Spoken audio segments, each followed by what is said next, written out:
উম্মতরা তোমরা ভালো করে শুনে নাও, দাজ্জাল সমাজে আসার আগে পুরো পৃথিবীকে তার কন্ট্রোলের মধ্যে নিয়ে যাবেন, মহিলাদেরকে পণ্য বানায় ফেলবেন। আমাদের সমাজের মা বোনরা পর্দার নামে এখন তামাশা করে, পর্দার নামে এখন আরো জাহিলি যুগের প্রথা চালু করে। পর্দার নাম দিয়ে বোরকা দিয়ে এখন স্টাইল করে দেখবেন আল্লাহর নবীর আদর্শকে এখন গালিগালাজ করে। এই রকম কিছু মহিলা আছে। বোরকা তো পর্দার জন্য দেওয়া হয়েছে, এমন টাইট ফিট বোরকা পরে এখন মানুষ আরো বেশি বিভ্রান্ত হয়ে যায়, এমন আছে না নাই? বিশ্বনবী সাল্লাল্লাহু আলাইহি ওয়াসাল্লামের কাছে সাহাবায়ে কেরাম প্রশ্ন করলেন, ইয়া রাসূলুল্লাহ, দাজ্জাল প্রকাশ পাবে, দাজ্জাল কি দুনিয়াতে আছে নাকি নতুন করে জন্ম নেবে? আপনি জানলে অবাক হবেন। আল্লাহর নবী বললেন, ও সাহাবায়ে কেরাম, দাজ্জাল দুনিয়ার মধ্যে আছেন, দাজ্জাল শুধু আল্লাহর অর্ডারের কারণে প্রকাশ পায় না। হাদিস শোনালে ভালো করে বুঝতে পারবেন। আল্লাহর নবীর দরবারে তামিমে দারি নামের একজন ব্যক্তি হাজির হয়, আল্লাহর নবীকে বলল, ইয়া রাসূলুল্লাহ, আমি আপনার কাছে এমন একটা বর্ণনা দেওয়ার জন্য এসেছি। খ্রিস্টান ব্যক্তি তামিমে দারি আল্লাহর নবীর কাছে ইসলাম ধর্ম গ্রহণ করার জন্য এসেছিল। আমার নবীকে বলল, ইয়া রাসূলুল্লাহ, লাখাম এবং জুজাম এলাকার 30 জন যুবককে নিয়ে সমুদ্র সফর করার জন্য বের হয়ে গিয়েছিলাম। ঝড়ের কারণে আমি আর ঠিক মতো সফর করতে পারি নাই। আমাকে একটা উপত্যকার মধ্যে নিয়ে ভিড়াইছেন, জাহাজ সহ আমাকে সেখানের মধ্যে ভিড়াইছেন। ওগো আল্লাহর নবী, সেই উপত্যকায় দ্বীপের মধ্যে একজন বিরাট মানুষ, একজন দানবকে দেখতে পেলাম। যেই দানবকে দেখার সঙ্গে সঙ্গে বললাম, ও দানব, তোমার ধ্বংস হয়ে যাক, তোমার নাম কি? আপনি জানলে অবাক হবেন। আল্লাহর নবীর কাছে তামিমে দারি যখন বর্ণনা করলেন, তামিমে দারি বললেন, ইয়া রাসূলুল্লাহ, ওই দানবটা আমাকে বলছেন তার নাম হলো জাসসাসা। আমাদের পরিচয় জিজ্ঞেস করছেন, আমরা তাকে আমাদের পরিচয় দিয়েছি। প্রথম নাম্বার দানব তখন ওই যুবকদেরকে বলল, তোমরা আরেকটা দ্বীপের মধ্যে যাও, তোমাদের জন্য অন্য আরেকজন অপেক্ষা করছেন। ইয়া রাসূলুল্লাহ, আমি যখন দ্বিতীয় নাম্বার দ্বীপের মধ্যে চলে গেলাম, সেই দ্বীপের মধ্যে বড় এক দানবকে পেলাম। সেই দানবের সারা শরীরটা লোমে ঝরানো, সেই দানবের ঘাড়টা এইভাবে বাঁধা। গিয়ে জিজ্ঞেস করলাম, তোমার নাম কি? ওগো আল্লাহর নবী, দানব আমাদেরকে বলেন নাই, সর্বপ্রথম আমাদেরকে প্রশ্ন করছেন, আমরা আমাদের পরিচয় দিয়েছি। আল্লাহ আমার রব, এই রবি আমার সব। আল্লাহ আমার রব, এই রবি আমার সব। দমে দমে তনু মনে তারি অনুভব। আল্লাহ আমার রব, এই রবি আমার সব। তোমার দুনিয়াতে আমি যেদিকে তাকাই,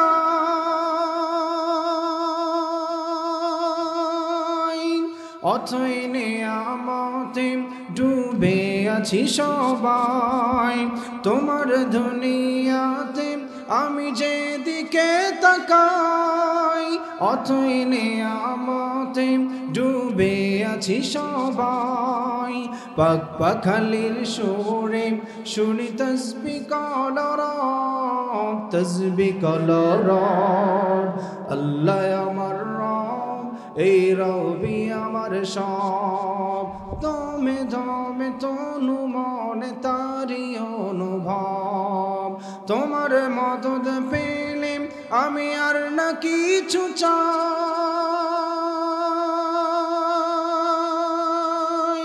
তোমার প্রেমের অনল আমি কি দিয়ে নিভাই। তোমার মদদ পেলে আমি আর না কিছু চাই। তোমার প্রেমের অনল আমি কি দিয়ে নিভাই। যার হয়েছ তুমি তার নেই যে পরাভব, নেই যে পরাভব।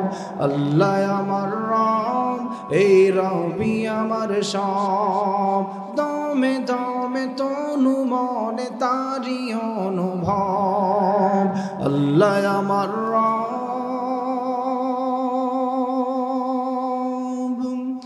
এই রবি আমার সব।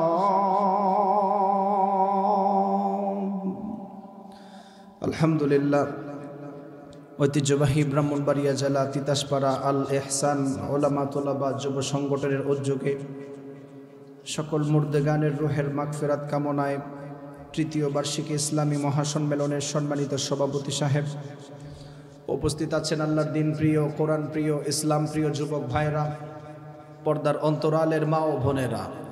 আল্লাহ রব্বুল আলামিন আমাদের যাদেরকে সমস্ত ফিতনা ফাসাদ থেকে বাছাই করে এই তাফসীরুল কোরআন মাহফিলে বসার সুযোগ দিয়েছেন, এজন্য সবাই কণ্ঠকে উজাড় করে শুকরিয়া তান বলি আলহামদুলিল্লাহ। আরো জোরে বলি আলহামদুলিল্লাহ। আল্লাহ তাআলা যাদেরকে ভালোবাসেন, যাদেরকে দিয়েই আল্লাহ তাআলা দ্বীনের কাজ করান, যাদেরকে মহব্বত করেন, আল্লাহ তাআলা তাদেরকে দিয়ে এই সমস্ত ভালো কাজ করান, ঠিক কিনা বলেন? রাসূল সাল্লাল্লাহু আলাইহি ওয়াসাল্লাম একবার সাহাবীদেরকে বলেছিলেন, ইন্না লিল্লাহি আহলিনা মিনান নাস। সাহাবায়ে কেরাম, নিশ্চয়ই দুনিয়াতে আল্লাহর পরিবার আছে। আপনাদেরকেও যদি এই হাদিস বলা হয়, আপনারাও বলবেন, হুজুর আল্লাহর পরিবার বলতে কাকে বোঝালেন? আল্লাহর তো কোনো ওয়াইফ নেই, সন্তান নেই, পরিবার নাই, আল্লাহর পরিবার কারা? সাহাবায়ে কেরামকে যখন প্রশ্ন করা হয়েছিল, ইন্না লিল্লাহি আহলিনা মিনান নাস, দুনিয়াতে নিশ্চয়ই আল্লাহর পরিবার আছে, এক সাহাবী প্রশ্ন করেছিল, মান হুম ইয়া রাসূলুল্লাহ, আল্লাহর পরিবার কারা? রাসূল সাল্লাল্লাহু আলাইহি ওয়াসাল্লাম বলেন, হুম আহলুল কোরআনি আহলুল্লাহি ওয়া খাসাতুহু, যারা কোরআনওয়ালা, কোরআনের সঙ্গে খাস, তারা সবাই আল্লাহর পরিবার। সুবহানাল্লাহ পড়েন। এই হাদিস থেকে বোঝা গেল, এত ফিতনার এক সময়ে আপনারা এই তাফসীরুল কোরআন মাহফিলে বসছেন, এটা নিজের শক্তিতে না, আল্লাহর পরিবার হওয়ার কারণে, আল্লাহর অনুগ্রহে আমরা বসতে পেরেছি, ঠিক কিনা বলেন? এজন্য সবাই খুশি না বেজার? আরো জোরে বলেন, খুশি না বেজার? আমার আগে এখানে আলোচনা করেছেন অনেক ওলামায়ে কেরাম, বিশেষ করে আমার বড় ভাই মুফতি আনাস বিন আবু তাহের সরকার। আমরা যখন জামিয়া ইউনিসিয়াতে দাওরা হাদিস পড়ি, উনি আমির সাহেব ছিলেন, আমাকে অনেক মহব্বত করতেন। তো জামিয়া থেকে ফারেগ হওয়ার পরে বিশ্ববিদ্যালয়ের লাইনে চলা, ওইখানে ভর্তি হওয়ার কারণে ব্রাহ্মণবাড়িয়া থেকে দূরে থাকি, 4-5 বছর যাবৎ চট্টগ্রামেই থাকা হয়। আমার বাড়ি মূলত ব্রাহ্মণবাড়িয়া, পড়াশোনা বিশ্ববিদ্যালয়ে থাকার কারণে চট্টগ্রামে থাকি। তো মুফতি আনাস বিন আবু তাহের সরকার বড় ভাই আমাদের আমির সাহেব ছিলেন, খুব সুন্দর আলোচনা করেছেন। তো এরই মধ্যখানে আমি আপনাদের সামনে কোরআনুল কারীমের 6236টা আয়াত থেকে একটি আয়াত পাঠ করেছি। রাসূল সাল্লাল্লাহু আলাইহি ওয়াসাল্লামের অসংখ্য হাদিস থেকে 2টা হাদিসকে সামনে রেখে through the lens of Sunnah and modern সায়েন্সের আলোকে কিছু কথা বলে বিদায় নিব ইনশাআল্লাহ। আমি আপনাদের সামনে যেই আয়াত তেলাওয়াত করেছি, ওলামায়ে কেরাম বুঝে গিয়েছেন কোন বিষয়ে আলোচনা হবে। যে আয়াত তেলাওয়াত করেছি, এই আয়াতের মধ্যে আল্লাহ তাআলা কিয়ামতের সম্পর্কে কিছু কথা বলছেন। যেই হাদিস আপনাদের সামনে পাঠ করেছি, কিয়ামতের আগে সমাজ ব্যবস্থা কিরকম হবে, এইগুলা রাসূল তুলে ধরেছেন। আমি ভূমিকার শুরুতে আপনাদের সাথে কিছু কথা বলে নেই, আমাদের কমিউনিকেশন আগে ঠিক করি। আমি গতানুগতিক বক্তাদের মতো ওয়াজ করতে পারি না, একাডেমিক সিস্টেমে আলোচনা হয়। তো একাডেমিক সিস্টেমে যদি আলোচনা হয়, সবাই বসবেন তো ইনশাআল্লাহ, নাকি উঠে যাবেন? আমি আপনাদের সামনে বর্তমান প্রেক্ষাপট নিয়ে, বর্তমান সমাজ ব্যবস্থা, কোন ফিতনায় ধরে আছে মানুষ, কোন ফিতনার মধ্যে মানুষ ধ্বংস হয়ে যাচ্ছে, কোন ফিতনার কারণে মা বোন এখন ধ্বংসের পথে, আলোচনা তুলব ইনশাআল্লাহ। আল্লাহ তাআলা এই আয়াতের মধ্যে সংক্ষেপে যেটা বলি, রাসূল সাল্লাল্লাহু আলাইহি ওয়াসাল্লামকে বিভিন্ন সময় প্রশ্ন করতেন, আপনি বলেন কিয়ামত কবে হবে? আচ্ছা আপনারা বলেন তো দেখি, কিয়ামত কবে হবে এটা জানেন কে? আরো জোরে বলেন। 2022 সালে বিভিন্ন জায়গায় ছড়িয়ে গিয়েছিল, কিয়ামত অত তারিখে হবে, অত তারিখে হবে। আচ্ছা শোনেন তো, বলেন তো দেখি, নাসা যদি বলে কিয়ামত আগামী বছর হবে, এটা কি আমরা বিশ্বাস করব? আরো জোরে বলেন। কারণ কিয়ামত কবে হবে এটা নবী নিজেই বলেন নাই, বরং বলছেন এটা জ্ঞান আল্লাহর কাছে। সুবহানাল্লাহ বলেন। কিন্তু কিয়ামত হওয়ার আগে সমাজের ব্যবস্থা, কিয়ামত হওয়ার আগে কি কি ঘটনা ঘটবে, আল্লাহ নবী এগুলো বর্ণনা করে গিয়েছেন। সমাজ ব্যবস্থা কিরকম ভাবে চলবে, মা বোনদের ধ্বংস কিভাবে হবে, দাজ্জালের ফিতনায় সমাজ কিভাবে চূর্ণ বিচূর্ণ হয়ে যাবে, আল্লাহ নবী ঘটনাগুলি বলে গেছেন। এজন্য আমরা যতটুকু শুনি, যতটুকু বসবো, কিতাবুল ফিতানের আলোকে যতটুকু আলোচনা করা যায় আমরা ইনশাআল্লাহ মন দিয়ে শুনবো। কারণ আমাদের সমাজের এখন ওয়াজ মাহফিল এমন এক অবস্থা হয়েছে, সবাই নিজের জাহিরি প্রকাশ করার জন্য ব্যস্ত হয়ে থাকে। ওয়াজে ওঠার পরে অমুককে গালি দেওয়া, তমুককে গালি দেওয়া, ওইগুলো নিয়ে ব্যস্ত এখন বেশিরভাগ। তো সবাই মূল থিম থেকে সরে যাওয়ার কারণে মানুষ এখন তাফসীর প্রোগ্রামে বসতে চায় না বেশি।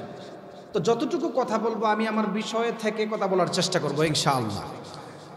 রাসূল সাল্লাল্লাহু আলাইহি ওয়াসাল্লামকে প্রশ্ন করা হয়েছিল, ইয়া রাসূলুল্লাহ কিয়ামত কবে হবে? আল্লাহর নবী বলেন কিয়ামত হবে এটা আল্লাহ জানে, কিন্তু কিয়ামত হওয়ার আগে সমাজের মধ্যে কিছু কিছু বড় বড় আলামত প্রকাশ পাবে। যতক্ষণ না পর্যন্ত বড় আলামতগুলি প্রকাশ না পায় ততক্ষণ পর্যন্ত কিয়ামত ঘটবে না। সেই বড় আলামতগুলা কি কি আল্লাহর নবী লম্বা এক হাদিসের মধ্যে এগুলো তুলে ধরছেন। আল্লাহ রাব্বুল আলামিন কোরআন নাজিল করার মাধ্যমে দুনিয়ার মানুষদেরকে জানালেন, এই কোরআন নাজিল করার মাধ্যমে আল্লাহ সমস্ত কিছুর সমাধান দিয়েছেন। এই কোরআন নাজিল করার মাধ্যমে দুনিয়ার সমস্ত কিছুর সমাধান দিয়েছেন। কিভাবে আপনি চলাফেরা করবেন, কিভাবে আপনি রাষ্ট্র চালাবেন, কিভাবে আপনি আপনার পরিবার চালাবেন, আল্লাহ তাআলা কোরআনের মধ্যে তুলে ধরেছেন। কিছু কিছু মানুষ আমার নবীকে প্রশ্ন করতো, ইয়া রাসূলুল্লাহ কিয়ামত কবে হবে আপনি আমাদেরকে জানায়া দেন। আল্লাহর নবী বললেন কিয়ামত কবে হবে একমাত্র আল্লাহ জানে, দুনিয়ার কেউ এটার ডেট সম্পর্কে বলতে পারে না। আপনি জানলে অবাক হবেন। বিশ্বনবী সাল্লাল্লাহু আলাইহি ওয়াসাল্লাম বললেন, ও সাহাবী কিয়ামত হবে কখন শুনে নাও। কিয়ামতের আগে সমাজের মধ্যে বড় বড় কয়েকটা আলামত ঘটবে। এই আলামতগুলি যখন প্রকাশ পাবে মনে করবে কিয়ামত সব সময় ঘনিয়ে এসেছে। সাহাবায়ে কেরাম একদিন আমার নবীর সামনে এরকম কথা বলতেছিলেন। আমার নবী তখন সাহাবায়ে কেরামদেরকে প্রশ্ন করলেন, মা তাযাকারুন, কি বিষয়ে তোমরা কথা বলতেছ? সাহাবায়ে কেরাম বললেন, নাহনু নাযকুরুস সাআহ, ওগো আল্লাহর নবী আমরা কিয়ামত সম্পর্কে কথা বলতেছি। ওগো আল্লাহর নবী কিয়ামত সম্পর্কে আমরা আলোচনা করছি।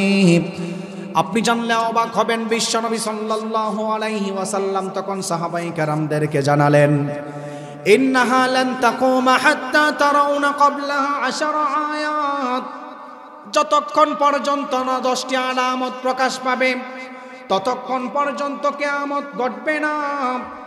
আপনি বলবেন, ও হুজুর 10টি আলামত সম্পর্কে আপনি আমাদেরকে জানায়া দেন। আল্লাহর নবী বললেন, ফাযাকারাদ দুখান ওয়াদ দাজ্জাল ওয়াদ দাব্বাতা ওয়া তুলুআশ শামসি মিন মাগরিবিহা। আল্লাহর নবী হাদিসের মধ্যে এইভাবে বর্ণনা করেছেন কয়েকটি বড় বড় আলামতের কথা। আজকে আপনাদের সামনে বিশেষ 3টা আলামত নিয়ে কথা হবে। 1 নাম্বার হলো দুনিয়া কিয়ামত হওয়ার আগে ইমাম মাহদী আলাইহিস সালাম আসবেন। আল্লাহর নবী বললেন, যতক্ষণ পর্যন্ত ইমাম মাহদী আলাইহিস সালাম প্রকাশ না পাবে ততক্ষণ পর্যন্ত কিয়ামত হবে না। যতক্ষণ পর্যন্ত সমাজের মধ্যে দাজ্জাল প্রকাশ না পাবে কিয়ামত হবে না। যতক্ষণ পর্যন্ত মাটি ফেটে দাব্বাতুল আরদ নামক প্রাণী সমাজের মধ্যে না আসবে ততক্ষণ পর্যন্ত কিয়ামত হবে না।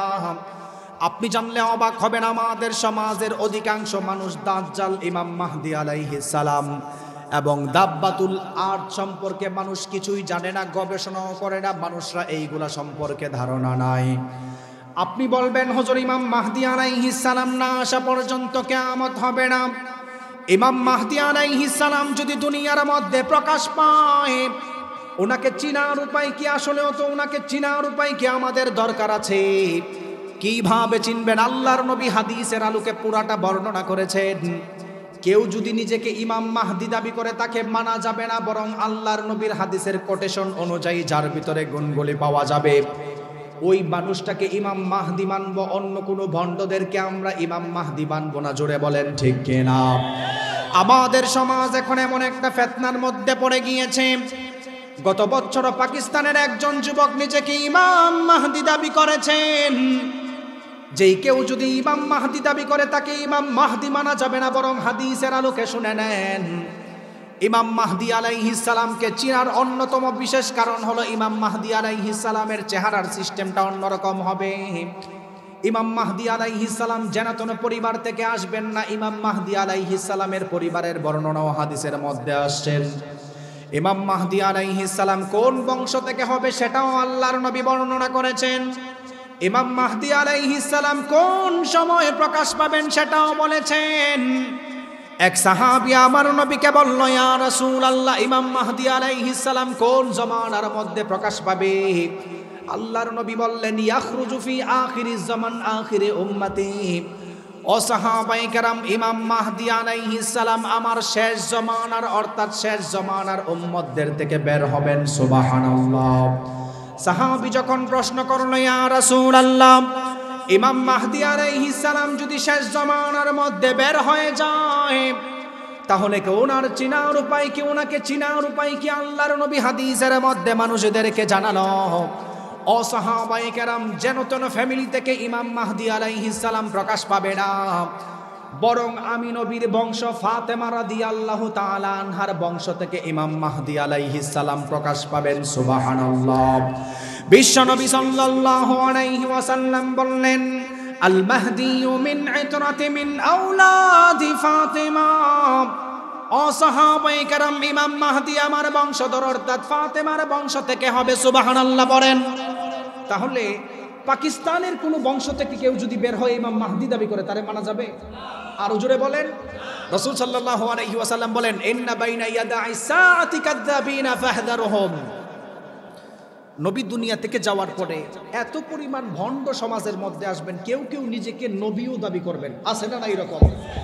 আপনি জানলে অবাক হবেন, যেই দেশের মধ্যে আপনি বাস করেন, বাংলাদেশ, বাংলাদেশের সবচাইতে পরিচিত জেলার নাম হচ্ছে ব্রাহ্মণবাড়িয়া জেলা, ঠিক কিনা বলেন?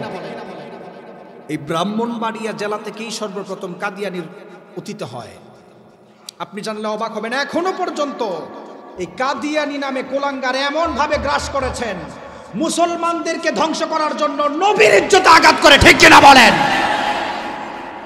আপনি জানলে অবাক হবেন, কাদিয়ানি ফিতনা কত বড় ফিতনা আপনাদেরকে বলি।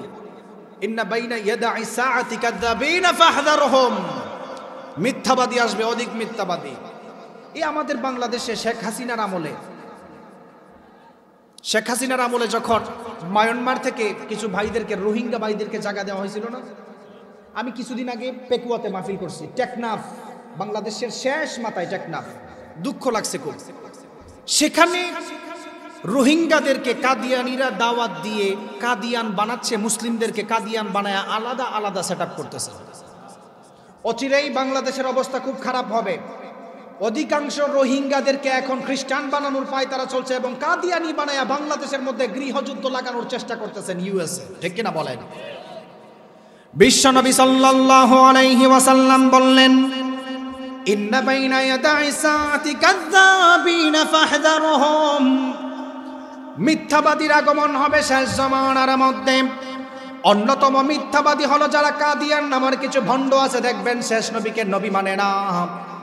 কুলাঙ্গার গোলাম আহমদ কাদিয়ানিকে তারা নবী মানে। আপনি তাকায়া দেখবেন এমন ভাবে এখন ইমাম মাহদী আলাইহিস সালামও নিজে নিজে প্রকাশ করেন, নিজেকে ইমাম মাহদী দাবি করেন। আমরা তাদেরকে মানব না। এক নাম্বার কোয়ালিটি পেলাম, ফাতেমা রাদিয়াল্লাহু তাআলা আনহার বংশ থেকে হবে। এক সাহাবী আমার নবীকে বলল, ইয়া রাসূলুল্লাহ, ইমাম মাহদী আলাইহিস সালাম যদি ফাতেমা রাদিয়াল্লাহু তাআলা আনহার বংশ থেকে বের হয়ে যায়, তাহলে ওনার বাবার নাম কি হবে, ওনার মার নাম কি হবে, আমাদেরও দরকার আছে। আপনি জানলে অবাক হবেন, বিশ্বনবী সাল্লাল্লাহু আলাইহি ওয়াসাল্লাম বললেন, ও সাহাবায়ে কেরাম, ইমাম মাহদী আলাইহিস সালামের বাবার নাম আমি নবী মুহাম্মদ সাল্লাল্লাহু আলাইহি ওয়াসাল্লামের বাবার নামের মতো হবে। ইমাম মাহদী আলাইহিস সালামের মার নামটাও আমি নবী মুহাম্মদ সাল্লাল্লাহু আলাইহি ওয়াসাল্লামের মার নাম হবে। সুবহানাল্লাহ।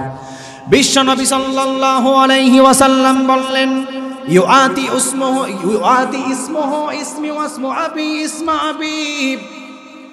ইমাম মাহদীর বাবার নাম হবে আমার বাবার মতো, তার মায়ের নাম হবে আমার মায়ের নামের মতো। তাহলে কলিমুল্লাহ আর সলিমুল্লাহর ছেলে যদি নিজেকে ইমাম মাহদী দাবি করে, তাকে মানা যাবে না। এক সাহাবী সঙ্গে সঙ্গে প্রশ্ন করলেন, ইয়া রাসূলুল্লাহ, ইমাম মাহদী আলাইহিস সালামের বংশ জানলাম, ওনার মায়ের নামও জানলাম, ওনার বাবার নামও জানলাম, ইমাম মাহদী আলাইহিস সালামকে দেখার মধ্যে কেমন দৈহিক গঠন হবে?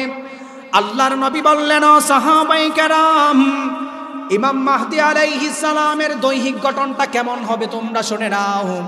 শেষ জামানার যুবক ভাইরা ভালো করে শোনো, যাকে তাকে ইমাম মাহদী দাবি করলে হবে না, বরং ইমাম মাহদী আলাইহিস সালামের চেহারা কেমন হবে, ইমাম মাহদী আলাইহিস সালামের নাকটা কেমন হবে? আল্লাহর নবী বললেন, আল মাহদিয়্যু মিন্নি আজলাল জাবহাতি আকনাল আনফ। আল্লাহর নবী বলছেন ইমাম মাহদী আলাইহিস সালামের কপালটা চৌড়া হবে। সুবহানাল্লাহ পড়বেন না? নাকটা উঁচু হবে। আমার নবীর নাক যেই রকম ছিল, নাক মুবারক যেই রকম ছিল, ইমাম মাহদি আলাইহিস সালামের নাক মুবারকটা তার কাছাকাছি হুবহু মিলবে। সুবহানাল্লাহ বলবেন না? এবার আসেন গুরুত্বপূর্ণ এক হাদিসে যাই। তখন সাহাবাই কেরাম প্রশ্ন করছেন, ইয়া রাসূলুল্লাহ, উনার বংশ জানলাম, উনার মা বাবার নাম জানলাম, উনাকে দেখার কোয়ালিটি জানলাম, কোয়ান্টিটি জানলাম, ইমাম মাহদি আলাইহিস সালাম যে প্রকাশ পাবেন এটা আমরা বুঝবো কিভাবে? এটা জানার দরকার আছে না নাই? ইমাম মাহদি আলাইহিস সালাম তো, উনার নাম তো ইমাম মাহদি না, উনার নাম হবে আহমদ এবং মুহাম্মদ। সুবহানাল্লাহ বলেন। কিন্তু মাহদি শব্দের শাব্দিক অর্থ হচ্ছে সুপথ প্রাপ্ত, সঠিক পথ দেখানোওয়ালা। তো ইমাম মাহদি আলাইহিস সালামের বংশও জানছি, সব কিছু জানলাম। এবার খেয়াল করে শোনেন, ইমাম মাহদি আলাইহিস সালাম কখন প্রকাশ পাবে এটা জানার দরকার আছে না নাই? বিশ্বনবী সাল্লাল্লাহু আলাইহি ওয়াসাল্লাম বললেন, ইমাম মাহদি আলাইহিস সালাম শেষ জামানার মধ্যে প্রকাশ পাবে। কোন সময় প্রকাশ পাবে? সাহাবায়ে কেরাম প্রশ্ন করলেন। আল্লাহর নবী হাদিসের মধ্যে জানায়া দিল, ইয়াকুনু ইখতিলাফুন ইনদা মাউতিন খলিফা ফায়াখরুজু রাজুলুম মিন আহলিল মাদিনা। প্রিন্সরা মারা যাওয়ার পর বাচ্চা নির্বাচন করার সময় ইমাম মাহদি আলাইহিস সালামের মধ্যে ইমাম মাহদি আলাইহিস সালাম প্রকাশ পাবেন। হাদিসের মধ্যে আসছেন হারিবান ইলা মক্কা। উনি স্পষ্ট বলছেন ইমাম মাহদি আলাইহিস সালাম কখন প্রকাশ পাবে? প্রিন্স, আরব রাষ্ট্রের প্রিন্স মারা যাবে, তারা প্রধান নির্বাচন করতে চাইবে, দ্বন্দ্ব লাগবে। কিন্তু ইমাম মাহদি আলাইহিস সালাম নিজেকে ইমাম দাবি করবে না, বরং মানুষ ওনাকে অটোমেটিক আল্লাহর কুদরতে চিনবেন। সুবহানাল্লাহ বলেন। তাহলে বোঝা গেল, যারা সত্যিকারের নেতা হতে চায়, আমাদের সমাজে যারা রাজনীতি করে, নিজে নিজে নেতা বানানোর দরকার নাই, মানুষ যাকে নেতা বানাতে প্রয়োজন তাকেই বানাবে। ঠিক কিনা বলেন?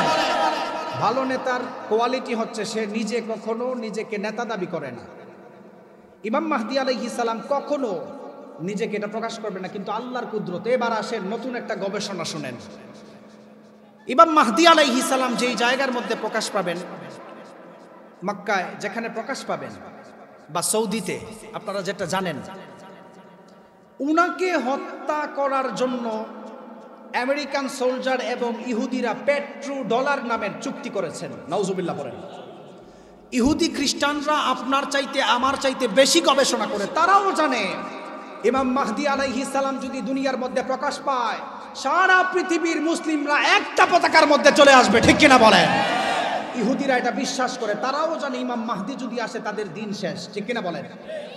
1974 সালে পেট্রো ডলার নামের একটি চুক্তি হয়েছিল আরব কান্ট্রির সঙ্গে, ডলার রেটে তাদের তেল বিক্রি করা। আমাদের আরবরা এটা সবচাইতে বড় ভুল করছেন। এটা ভালো করে শুনেন, নতুন গবেষণা। 1974 সালে পেট্রো ডলার নামের এই যে গজব নামের এক চুক্তি করছেন, এই চুক্তির মধ্যে অন্যতম একটা সিস্টেম ছিল, 4টা মূল সিস্টেম ছিল সেখানের মধ্যে ডলার দিয়ে তেল বিক্রি হবে। আপনি বাংলাদেশ থেকে যদি যান, বাংলা টাকায় তেল কিনতে পারবেন না, ডলারে কনভার্ট করতে হয়। এর মধ্যে 4টা প্রধান মূল কারণ ছিল। 1 নাম্বার, আমেরিকান সোলজার, ইহুদি সোলজার সৌদিয়ানদেরকে তারা প্রোটেক্ট করবেন। নাউজুবিল্লাহ করবেন না?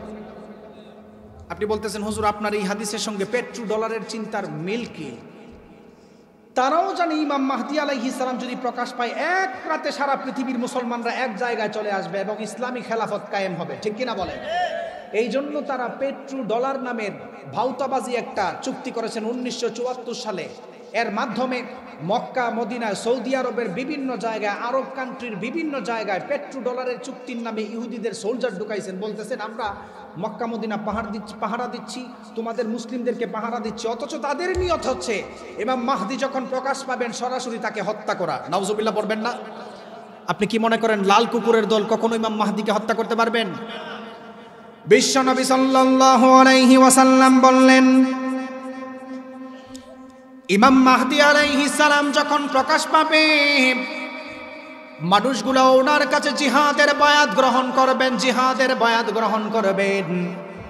আমাদের সমাজের মানুষ ইমাম মাহদি সম্পর্কে ধারণা না থাকার কারণে ইমাম মাহদি আলাইহিস সালাম সম্পর্কে তারা জানে না।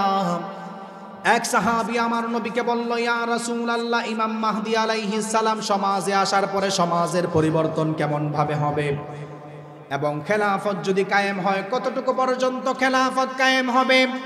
আল্লাহর নবী বললেন, ইয়ামলিকু 7 সিনিনা, 7 বছর খেলাফত কায়েম হবে। আবার কেউ কেউ বলেন 9 বছর সমাজের মধ্যে শান্তি প্রতিষ্ঠা হবে, ইমাম মাহদী আলাইহিস সালামের শাসন হবে। এক সাহাবী আমার নবীকে বলল, ইয়া রাসূলুল্লাহ, ইমাম মাহদী আলাইহিস সালাম যদি সমাজের মধ্যে প্রকাশ পেয়ে যায়, সমাজের ইনসাফ কেমন হবে, সমাজের বিচার কেমন হবে, সমাজের ইনসাফ কেমন হবে? আপনাদেরকে উদাহরণ দিলে ভালো করে বুঝবেন। আল্লাহর নবী বললেন, ইমাম মাহদী আলাইহিস সালাম আসার পরে পুরো পৃথিবীর কোনো জায়গায় জুলুম থাকবে না। সুবহানাল্লাহ। কেমন জুলুম থাকবে না? আপনাদেরকে উদাহরণ দিলে ভালো করে বুঝবেন। দুনিয়ার মানুষরা যেইভাবে এখন জুলুমের সঙ্গে লিপ্ত হয়েছে, আল্লাহর নবী বললেন, যেই জমানার মধ্যে বেশি জুলুম প্রকাশ পাবে, ইমাম মাহদী আলাইহিস সালাম ওই জমানার মধ্যে আসবে। যতটুকু জুলুম ছিল, ইমাম মাহদী আলাইহিস সালাম আসার পরে সমস্ত জুলুমের বদলে ইনসাফ সমাজের মধ্যে প্রতিষ্ঠা হবে। আপনি বলবেন, ও হুজুর, আমাদের সমাজে এখন বিচার কার্য এখন অন্যায়ভাবে চলে। আমাদের সমাজের মানুষ দেখবেন পাওয়ার থাকলে এক চোখে তেল দিয়ে অন্য চোখে পানি দিয়ে সমাজের মানুষদেরকে বিচার করে, এমন আছে না নাই? ইমাম মাহদী আলাইহিস সালাম যখন খেলাফত কায়েম করবেন, সেই জমানার মধ্যে বিচার ব্যবস্থা কত সুন্দর হবে। আপনাদেরকে বুখারীর একটা হাদিস দিয়ে প্রমাণ দিলে ভালো করে বুঝতে পারবেন বিচার কার্যটা কেমন হবে। সবাই একটু আমার সঙ্গে বললেন, সবাই একটু আমার সঙ্গে তাল মিলায়া বলেন, ইমাম মাহদী আলাইহিস সালাম যে সমাজের মধ্যে খেলাফত কায়েম করবেন, একটি কিতাবের অনুকূলে খেলাফত করবেন, সেই কিতাবটার নাম কি? আল কোরআন। নাকি ইমাম মাহদী আলাইহিস সালাম নতুন কোন কিতাব আনবেন? কি বলেন আপনারা? এই যে কাদিয়ানীরা, তারা এটার মধ্যে একটা পেজ ধরবে যে ঈসা আলাইহিস সালাম আসবেন, সমাজের মধ্যে খেলাফত প্রতিষ্ঠা করবেন, মনে হয় অন্য কোনো কিতাব থেকে। কি বলেন আপনারা? অন্য কিতাব থেকে না, আল কোরআন থেকে খেলাফত প্রতিষ্ঠা হবে। সুবহানাল্লাহ পড়বেন না? তাহলে আল্লাহর নবী বলছেন, ইমাম মাহদী কখন আসবে? কামা মুলিআত যুলমান ওয়া জাওরা। হাদিসের মধ্যে স্পষ্ট আসছেন, কামা মুলিআত যুলমান ওয়া জাওরা। সমাজের মধ্যে যেই পরিমাণ জুলুম থাকবে, ইমাম মাহদী আসলে সেই পরিমাণ শান্তি প্রতিষ্ঠা হবে। সুবহানাল্লাহ বলেন। কেমন শান্তি? আমাদের সমাজে বর্তমানে ইন টার্মস অফ পাওয়ার, রাজনৈতিক পাওয়ার যাদের কাছে আছে, তারা মানুষদেরকে অন্যায়ভাবে বিচার করে জেলের মধ্যে ঢুকায়, এমন আছে না নাই? বরং অধিকাংশ সর্দার সাহেব, যদি আপনাদের সমাজে কোনো ঝামেলা হয়, সর্দার সাহেবকে রাতের বেলায় 10,000 টাকা দিলে নির্দোষ মানুষকে দোষী বানায়, দোষী মানুষকে নির্দোষ বানায়। ঠিক কিনা বলেন? ইমাম মাহদী আলাইহিস সালাম আসার পরে এইরকম দ্বিপাতিত্ব থাকবে না।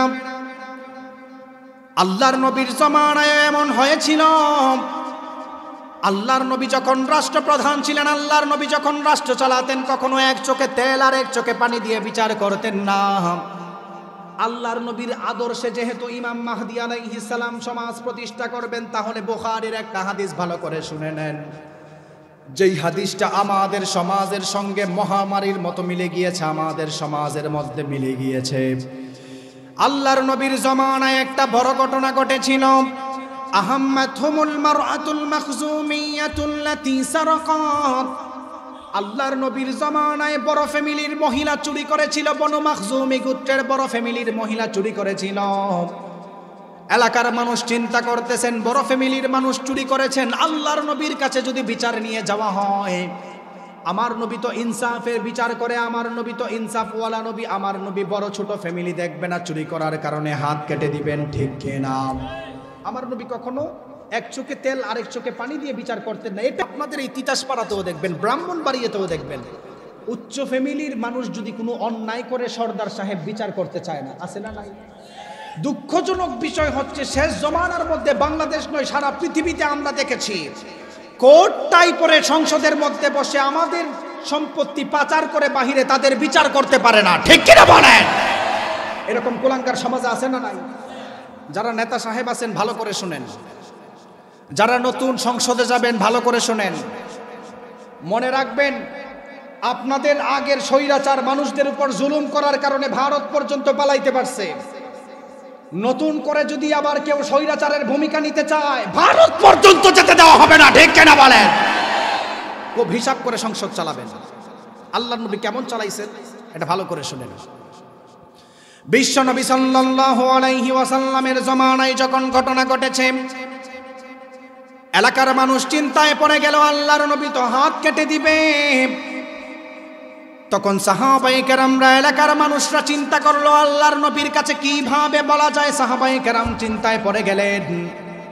হাদিসের মধ্যে আসছেন, মাইয়ুকাল্লিমু রাসূলুল্লাহি সাল্লাল্লাহু আলাইহি ওয়াসাল্লাম, আল্লাহর নবীর কাছে কে এই ঘটনাটা সুন্দর করে বলতে পারবে, কারণ আল্লাহর নবী তো শোনার সঙ্গে সঙ্গে রাগান্বিত হয়ে যাবেন।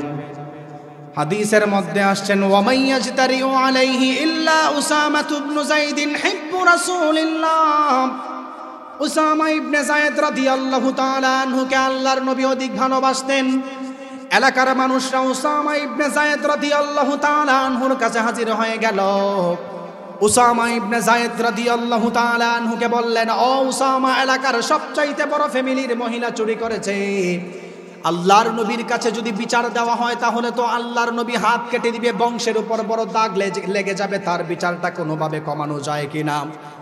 উসামা ইবনে যায়েদ রাদিয়াল্লাহু তাআলা আনহু আবার নবীর দরবারে হাজির হয়ে গেল। আবার নবীর দরবারে হাজির হয়ে আমার নবীকে বলল, ইয়া রাসূলুল্লাহ, ফাকাল্লামা রাসূলুল্লাহি সাল্লাল্লাহু আলাইহি ওয়াসাল্লাম। উসামা ইবনে যায়েদ রাদিয়াল্লাহু তাআলা আনহু আমার নবীকে বললেন, ওগো আল্লাহর নবী, উচ্চ ফ্যামিলির মহিলা চুরি করেছে। এলাকার মানুষ তো বলতেছেন এই কাহিনী। আল্লাহর নবী সঙ্গে সঙ্গে রাগান্বিত হয়ে গেলেন। উসামা ইবনে যায়েদকে বললেন, আতাশফাউ ফি হাদ্দিম মিন হুদুদিল্লাহ, ও উসামা, আল্লাহর আইনের ব্যাপারে কি তুমি আমার কাছে বলতে আসছো নাকি? তোমার তো সাহস বড় নয়। আল্লাহর আইন হলো চুরি করলে হাত কাটা, তুমি কেন আমার কাছে সুপারিশ করার জন্য আসলে? আল্লাহর নবী এই কথা বলে ক্ষান্ত হন নাই। আমার নবী কওমা ফাখাতাবা, দাঁড়ায় গেল। আল্লাহর নবী বললেন, আইয়ুহান নাস ইন্নামা দাল্লা মান কানা ক্বাবলাকুম, তোমাদের পূর্বের মানুষ ধ্বংস হওয়ার অন্যতম কারণ হলো ইযা সারাকাশ শরীফু তারাকুহু, সমাজের মধ্যে উচ্চ ফ্যামিলির মানুষ যদি চুরি করত তারাকুহু, তাদেরকে ছেড়ে দিত। ওয়া ইযা সারাকাদ দাঈফু ফীহিম আকামু আলাইহিল হাদ্দা, দুর্বল মানুষরা যদি অন্যায় করত তাদের বিচার করার জন্য পাগল হয়ে যেত, সমাজের ধনী মানুষদের বিচার করত না। আপনি তাকায়া দেখেন, আমাদের সমাজের নেতা সাহেবরাও ধনী মানুষদের বিচার করতে চায় না, গরিবদের বিচার করার জন্য পাগল হয়ে যায়, ঠিক কিনা? আল্লাহর নবী বললেন, ইন্নামা দাল্লা মান কানা ক্বাবলাকুম, তোমাদের পূর্বের মানুষগুলি ধ্বংস হওয়ার অন্যতম কারণ হলো ইযা সারাকাদ দাঈফু ফীহিম আকামু আলাইহিল হাদ্দা, উচ্চ ফ্যামিলির মানুষরা যখন চুরি করত ছেড়ে দিত, গরিব মানুষরা যখন চুরি করত তাদের হদ জারি করার জন্য পাগল হয়ে যেত। আল্লাহর নবী ওই মুহূর্তে দাঁড়ায়া বললেন, ওয়াইমুল্লাহ, আল্লাহর কসম, ওয়াইমুল্লাহ, আমার নবী কসম খেয়েছেন। আমার নবী বললেন, লাউ আন্না ফাতিমাতা বিনতা মুহাম্মাদিন সাল্লাল্লাহু আলাইহি ওয়াসাল্লাম, আমি নবীর মেয়ে ফাতেমাও যদি সারাকাত লাকাতা মুহাম্মাদুন ইয়াদাহা, আমি নবীর মেয়ে ফাতেমাও যদি চুরি করত সঙ্গে সঙ্গে দ্বিধাদ্বন্দ্ব না করে হাত কেটে দিতাম। সুবহানাল্লাহ। আমার নবী তো এমন ভাবে ইনসাফ করতেন। ইমাম মাহদী আলাইহিস সালাম যখন সমাজের মধ্যে খেলাফত কায়েম করবেন, উনি ঠিক আল্লাহর নবীর হাদিস অনুযায়ী সমাজের মধ্যে ইনসাফ কায়েম করবেন, জুলুম করতে দিবে না। আমাদের সমাজের অধিকাংশ যুবক ভাইরা ভালো করে শুনে নাও, টাকা পয়সা হওয়ার কারণে যারা নিজের মা বাবাকে ঠিক মতো খাবার দাও না, অধিকাংশ যুবক ভাইরা আছেন নতুন বিবাহ করার পরে মা বাবাকে বৃদ্ধাশ্রমে দিয়ে আসে। অধিকাংশ যুবক ভাই আছে বাবা মাদেরকে ধমক দেয়। আবার অধিকাংশ জালেম মানুষ আছে নিজের আপন ভাইয়ের জায়গা নিজের নামে লিখে নেয়, এমন মানুষ সমাজের মধ্যে আছে না নাই? ইমাম মাহদী আলাইহিস সালাম যখন সমাজের মধ্যে খেলাফত কায়েম করবেন, এলাকার মধ্যে গরিব খুঁজে পাওয়া যাবে না, এলাকার মধ্যে গরিব খুঁজে পাওয়া যাবে না। এলাকার মানুষ চিন্তা করবেন, হায় রে দুনিয়া, যেই দুনিয়ার লোভের কারণে আপন ভাইকে হত্যা করলাম, আজকে তো জায়গা সম্পত্তি নেওয়ার মতো কোনো মানুষকে আর খুঁজে পাই না। যেই ধন সম্পদ চুরি করার কারণে চোর চিন্তা করবে আমার হাত কাটা হয়েছে, আজকে তো এই চোরের সম্পদগুলি সামনে পড়ে থাকবে, এমনভাবে ইনসাফ প্রমাণ হবেন। ওই জমানায় চুরি থাকবে না, ধন সম্পদ বের হয়ে যাবে, মানুষরা চুরি করার মতো কোনো চাহিদা থাকবে না। যারা সমাজের মধ্যে যাকাত দিতে চান না, মনে রাখবেন যাকাত দেওয়ার লোক খুঁজে পাবেন না। ইমাম মাহদী আলাইহিস সালামের জমানায় প্রতি ঘরে ঘরে ইনসাফ ঢুকে যাবেন, আপনি জানলে অবাক হবেন। ইমাম মাহদী আলাইহিস সালাম খেলাফত কায়েম করবেন, ঠিক তার মধ্যেই আল্লাহ তাআলা দুনিয়ার সবচাইতে বড় ফিতনা দাজ্জালের আগমন সমাজের মধ্যে ঘটাবেন। আপনি তাকায়া দেখবেন, দাজ্জাল আসার তো অনেক ইতিহাস আছে। দাজ্জাল আসার আগে আমাদের সমাজের মানুষ নিজেই দাজ্জালের অনুসারী হয়ে যাচ্ছে, এমন আছে না নাই? উদাহরণ দেই, নতুন কিছু গবেষণা আপনাদেরকে শোনাই। দাজ্জাল আসবেন, এটা আমরা সবাই জানি কি জানি না? আরো জোরে বলেন। দাজ্জাল আসবে, কিন্তু দাজ্জাল আসার আগে পুরা পৃথিবীকে গ্লোবাল ভিলেজ দাজ্জালের অনুকূলে নেওয়ার ইতিহাস, দাজ্জালের অনুকূলে দেওয়ার সিস্টেম চালু হচ্ছে। দাজ্জাল আসার সর্বপ্রথম অন্যতম যেই কারণ সমাজের মধ্যে বর্তমান বেড়ে যাচ্ছে, এটা ভালো করে শোনেন। আমাদের সমাজের উচ্চ শিক্ষিত যারা মানুষ আছে তারা এখন দেখবেন জন্ম নিয়ন্ত্রণে পাগল হয়ে আছে, ঠিক কিনা বলেন? জন্ম নিয়ন্ত্রণ করা হালাল না হারাম, এটার কিছু মাসআলা আছে। রিজিকের ভয়ে জন্ম নিয়ন্ত্রণ করা হারাম। আরো জোরে বলেন, রিজিকের ভয়ে জন্ম নিয়ন্ত্রণ করা হারাম। ইহুদি খ্রিস্টানরা মুসলিম জনসংখ্যা নিয়ে সবচাইতে বড় ভয়ে আছে। আপনাদেরকে নতুন একটা ইতিহাস শোনাই। দাজ্জাল আসার আগে জনসংখ্যা কমানো হবে, মুসলিম জনসংখ্যা, ইহুদি জনসংখ্যা নয়। মুসলিম জনসংখ্যা কমানোর জন্য তারা সমাজের মধ্যে বিভিন্ন ধরনের পায়তারা করবে। তার কিছু গবেষণা আপনাদেরকে দিই।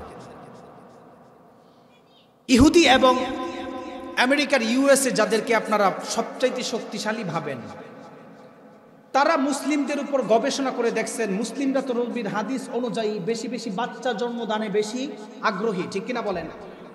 আল্লাহ নবী বলছেন, তাজাওয়াজুল ওয়াজুদ আল ওয়ালুদ ফাইন্নী মুকাথিরুম বিকুমুল উমামা। আল্লাহ নবী বলছেন, তোমরা এমন মেয়েকে বিবাহ করো, পেট দেখে বিবাহ করো যারা বেশি বেশি বাচ্চা দিতে পারে, জন্ম দিতে পারে, এবং আমি উম্মতকে নিয়ে হাসরের ময়দানে গর্ব করব। সুবহানাল্লাহ বলেন। পৃথিবীর শেষ দিক দিয়ে একটা বিরাট বড় যুদ্ধ হবে মুসলিম ধর্ম এবং সেকুলার অন্যান্য ধর্মের সাথে। সেই যুদ্ধকে ঠেকানোর জন্য এই 2025 নয়, আরো 200 বছর আগ থেকেই আপনার জন্ম নিয়ন্ত্রণের কাজে ইহুদিরা লেগে পড়ছেন। শোনেন ভালো করে। ইহুদিরা সর্বপ্রথম 1974 সালের 10ই ডিসেম্বর মিশরের সাবেক মার্কিন পররাষ্ট্র মন্ত্রী হেনরি কিসিঞ্জারের সভাপতিত্বে একটি কনফারেন্স করেছেন। সেই কনফারেন্সের মধ্যে 200 পৃষ্ঠার একটা থিসিস বর্ণনা করা হয়েছে। সেই থিসিসের মধ্যে তুলে ধরেছেন মুসলিমরা যেইভাবে শক্তি সঞ্চার করা শুরু করেছেন, তাদের জনসংখ্যা যেইভাবে বাড়া শুরু হয়েছে, তাদেরকে যদি দমানো না যায় তাহলে আমরা ভবিষ্যতে তাদের সঙ্গে যুদ্ধ করে পারবো না। 1974 সালেই মিটিং করা হয়েছে। তখন তারা চিন্তা করছেন মুসলিম জনসংখ্যা তো কমানোর দরকার আছে। মুসলিম জনসংখ্যা কিভাবে কমাবে ভালো করে শুনেন, এটা আপনাদের আশেপাশে বেশি আছে। ইহুদিরা 1974 সাল থেকেই আমাদের অধিকাংশ খাবারের মধ্যে কেমিক্যাল মিশিয়ে দিয়েছেন। বিশেষ করে আপনাদের যারা এখনো পর্যন্ত ইসরায়েলি পণ্য ব্যবহার করেন বা খাচ্ছেন, ইসরায়েলি প্রোডাক্ট খাচ্ছেন, ভালো করে শোনেন। আমাদের সমাজের অধিকাংশ যুবক ভাইরা বিবাহ করার পরে দেখবেন, নতুন বিবাহ করার পরে 3 বছর 4 বছর চলে যায়, তাদের বাচ্চা হয় না। এরকম সমস্যা আছে না নাই? এটা মিলে কি মিলে না? ভালো করে শুনেন। 1974 সালে এটা চক্রান্ত করা হয়েছে। হেনরি কিসিঞ্জারের সভাপতিত্বে সর্বপ্রথম পানির মধ্যে কেমিক্যাল মিশানো। আপনার সন্তানকে আপনি ইসরায়েলি প্রোডাক্ট পানি যদি খাওয়ান তাহলে তার বাচ্চা হবে না, ওই মহিলার পেটে বাচ্চা হতে কষ্ট হবে, তার জরায়ু টাইট হয়ে যাবে। ইসরায়েলি পণ্য, যে কোনো পণ্য আপনি ব্যবহার করেন, খাবার জাতীয় জিনিস, এইগুলো যদি আপনি ব্যবহার করেন, প্রায় 6000 পণ্য বাংলাদেশের মধ্যে চলে। দুঃখজনক বিষয় হচ্ছে আমাদের সমাজের মানুষ আন্দোলন করে ইমাম মাহদি আসলে আমরা এক হব, দাজ্জালের বিরোধিতা করব। আরে মিয়া, ইসরায়েলি পণ্যই তো আপনি বন্ধ করতে পারতেছেন না, দাজ্জালের বিরুদ্ধে কি লড়বেন আপনি? ঠিক কিনা বলেন? ইসরায়েলি পণ্য যতদিন আপনি বন্ধ না করতে পারবেন ততক্ষণ পর্যন্ত আপনাদের সমাজে শান্তি আসবে না। আপনি সারাদিন হসপিটালে দৌড়ান, হসপিটালের বেডে যান, গিয়ে দেখবেন ডায়াবেটিস রোগী আছে না নাই। বাংলাদেশের বর্তমান গবেষণা অনুযায়ী সবচাইতে বেশি রোগী থাইরয়েড এবং ডায়াবেটিক্সের রোগী, ডায়াবেটিস যাদের হয়। পেপসি এবং কোকা কোলার মাধ্যমে বাংলাদেশে প্রচুর পরিমাণ ডায়াবেটিক্স বাড়তেছে। কিন্তু আমাদের সমাজের মানুষ এইগুলোর মধ্যে এখনো লিপ্ত আছে। এবার আসেন, তারা 1974 সালে এটা সফল হয়েছেন, আমাদের বাঙালিকে এমনভাবে ওয়াশ করছেন আমরা ইসরায়েলি পণ্য ছাড়া কিছুই বুঝি না। দুঃখজনক বিষয় হচ্ছে আমাদের সমাজের কিছু দোকানদার আছে, কোলাঙ্গার দোকানদার, 2 টাকা ডিসকাউন্টের জন্য ইসরায়েলি পণ্য ব্যবহার করে, ঠিক কিনা বলেন? কোলাঙ্গার দোকানদার তারা, কোলাঙ্গার। ভালো করে শোনেন, ব্যবসা করা হালাল না হারাম? হালাল জিনিসটার মধ্যে আপনি ইহুদিদের পণ্য ঢুকায় আমার মুসলিম মা বোনদেরকে ধ্বংস করতেছেন। এর জন্য দায়ী কারা? বাংলাদেশ সরকারও দায়ী, দোকানদারও দায়ী। দোকানদারের দোষ দিয়ে লাভ নাই। বাংলাদেশ সরকার যদি বলে ইসরায়েলি পণ্য বাংলাদেশে দরকার নাই, কোন মার ছেলে সন্তানের এইরকম শক্তি আছে যে বাংলাদেশে ঢুকাবে? আপনি বলবেন হুজুর ইসরায়েলি পণ্য ব্যবহার করে আপনি নিষেধ করছেন, আমাদেরকে একটা ওয়ে দেন। এটাই আমাদের দুর্বলতা, আমরা তো ওয়াজ করি ইসরায়েলি পণ্য ব্যবহার করিয়েন না। আমাদের মুসলিমরা জ্ঞান বিজ্ঞান ছেড়ে দেওয়ার কারণে নতুন নতুন সম্ভাবনা আমরা তৈরি করতে পারতেছি না, এটা আমাদের দুর্বলতা। এই জন্য যত মুসলিম কান্ট্রি আছে আমরা যতটুকু চলার দরকার সেই সমস্ত পণ্য কিনে চলার ফেরার চেষ্টা করব। 1974 সালে পররাষ্ট্রমন্ত্রী, মার্কিন পররাষ্ট্রমন্ত্রী হেনরি কিসিঞ্জার সর্বপ্রথম এই বৈঠক ঘটাইছেন। এবার আসেন, তার বাস্তবতা তারা ঘটাইছেন পানির মাধ্যমে। অন্যতম একটা জিনিস, যেই জিনিস না থাকলে আপনাদের খাবার হয় না, আয়োডিন যুক্ত লবণ। লবণ ছাড়া খাবার হয়? আমরা এমন সুশীল হয়েছে, আয়োডিন যুক্ত লবণ দরকার, প্যাকেটিং লবণ। এই প্যাকেটিং লবণের মধ্যে সবচাইতে বেশি ভারত উপমহাদেশের মধ্যে কেমিক্যাল ইহুদিরা বেশি মিশায়, ঠিক কিনা বলেন? এবার আসে, কোনো কারণে এইগুলা খাওয়ার পরও যদি কারোর বাচ্চা হয়, নতুন ফাঁদ 1984 সালে নতুন ফাঁদ করেছেন। এইগুলা খাওয়ার পরে, ইসরায়েলি পণ্য খাওয়ার পরেও যদি কোনো কারণে 8-10 বছর পরে বাচ্চা হয়, এই বাচ্চা যেন গ্রোথ না বাড়ে তাদের জন্য ডিব্বার দুধের নামে ফাঁদ সমাজে রাখছে, ঠিক কিনা বলেন? বিভিন্ন ধরনের ডিব্বার দুধ, পেপসি, কোকা কোলা। আমাদের সমাজের যুবক ভাইরা তো পেপসি ছাড়া তোমরা চলতেই পারো না। পেপসির মিনিং কি তোমরা জানো? পেপসির মিনিং কি তোমরা জানো? এটা ভালো করে গুগলে সার্চ করবা। পেপসির মিনিং, পেপসি, PAPSI, পেপসি মাত্র 5 সংখ্যার একটা শব্দ। তোমরা কি এটার মিনিং জানো? গুগলে গিয়ে সার্চ করবেন। পেপসির মিনিং হচ্ছে pay A pound for save Israel. ইসরায়েলকে বাঁচানোর জন্য 1 টাকা খরচ করো। নাউজুবিল্লাহ পড়বেন না? তাহলে ইসরায়েলি পণ্য আর খাওয়া যাবে? আরো জোরে বলেন, ইসরায়েলি পণ্য খাওয়া যাবে না। দোকানদার ভাই আপনারা যারা আছেন ভালো করে শুনেন, ইসরায়েলি পণ্য থাকলে আপনি বাদ দিয়ে দেন। আপনার কারণে আমার মা বোনরা এখন ঠিকমতো সন্তান জন্ম দেওয়ার সিস্টেমটা তারা হারাই ফেলতেছে। আরো বহু জিনিস আছে, অ্যাডাল্ট জিনিস, এগুলো এখানে বলার জিনিস না। ইসরায়েলি পণ্য এমন জিনিস আছেন, কোনো মা বাবা যদি বিবাহর পরে এগুলা খাওয়া দাওয়া করে, এগুলা খায়, অটোমেটিক তার বাচ্চা হবে না। তো দাজ্জাল আসার আগে সমাজ ব্যবস্থা কিরকম হবে? মানুষ জন্ম নিয়ন্ত্রণে আকর্ষণ বেশি হবে। কিন্তু দুঃখজনক বিষয়, ইহুদিদের মুখে চুনকালি লেগেছেন। গত 3 বছর আগে আমেরিকার বিখ্যাত গবেষণাগার পিও তারা দাবি করেছেন সারা পৃথিবীতে এত পরিমাণ কনভার্টেড মুসলিম বাড়তেছেন, 2050 কি 60 সালে যদি যায় তাহলে সারা পৃথিবীর অন্যান্য ধর্মের যত মানুষ আছে তার চাইতে দ্বিগুণ পরিমাণ মুসলিমদের সংখ্যা বাড়বে। সুবহানাল্লাহ বলেন। তারা যতই চক্রান্ত করুক, আল্লাহর কুদরতে মুসলিম অটোমেটিক হচ্ছে, ঠিক কিনা বলেন? এই যে আপনাদের এখানে পরিচিত মানুষ, আমাদের বরুণার পীর সাহেব ওলিউর রহমান বরুণী, অনেকে চিনেন, আমার শেখ ও মুর্শিদ। উনি বাংলাদেশের একটা টাইম বাংলাদেশের মধ্যে ইসলামী দাওয়াত নিয়ে প্রচারে থাকেন এবং ইংল্যান্ডের মধ্যে বিভিন্ন সময় ইসলামের দাওয়াত দেয়। মুফতি ওলিউর রহমান বরুণী, বরুণার পীর সাহেব, অনেকে এখানে হজরতের বয়াত আছে। গত 2 বছর আগে উনি ইংল্যান্ডের একটা মসজিদের মধ্যে রাসূল সাল্লাল্লাহু আলাইহি ওয়াসাল্লামের সিরতের আলোকে কথা বলতেছিলেন। ওই মুহূর্তে 3 জন মানুষ আসছেন উপস্থিত, 2 জন সন্তানকে নিয়ে ইহুদি বাবা আসছেন, আয়েশা বলতেছেন যে হযরত আপনি আমার সন্তানকে মুসলমান বানায় দেন। সুবহানাল্লাহ পড়বেন না? আপনি বলবেন কেন? হযরত প্রশ্ন করছিলেন, why do you want to accept Islam? তুমি কি কারণে ইসলাম ধর্ম গ্রহণ করতে চাও? তোমার বাবা তো একজন খ্রিস্টান, তুমি কি কারণে মুসলিম ধর্ম গ্রহণ করতে চাও? আপনি জানলে অবাক হবেন। সেই খ্রিস্টান যুবক বরুণার পীর সাহেবকে জবাব দিয়েছিলেন, হযরত শোনেন, ইসলাম এবং রাসূল সাল্লাল্লাহু আলাইহি ওয়াসাল্লামের আদর্শ এত সুন্দর, আরব কান্ট্রিতে ঘোরার পরে দেখলাম আমি যেই ধর্ম ইহুদি ধর্ম মানি বা খ্রিস্টান ধর্ম মানি পুরাটাই ভুয়া, নবীর আদর্শই সেরা। সুবহানাল্লাহ বলেন। তাহলে 1974 সালে মার্কিন পররাষ্ট্রমন্ত্রী হেনরি কিসিঞ্জার তারা মুসলিম সন্তান যেন জন্ম না হয় তারা একটা ফাঁদ তৈরি করছেন। আর আল্লাহর কুদরতে কোরআন দেখে রসুলের আদর্শ দেখে ইহুদি খ্রিস্টানরা কনভার্টেড হয়ে মুসলিম হচ্ছে, সুবহানাল্লাহ বলেন। তাহলে আমেরিকার গবেষণা অনুযায়ী 2050 কি 60 সালে সারা পৃথিবীর অন্যান্য ধর্মের চাইতে সংখ্যায় মুসলিম ধর্ম মানুষ বেশি থাকবে। এটা আল্লাহর কুদরত।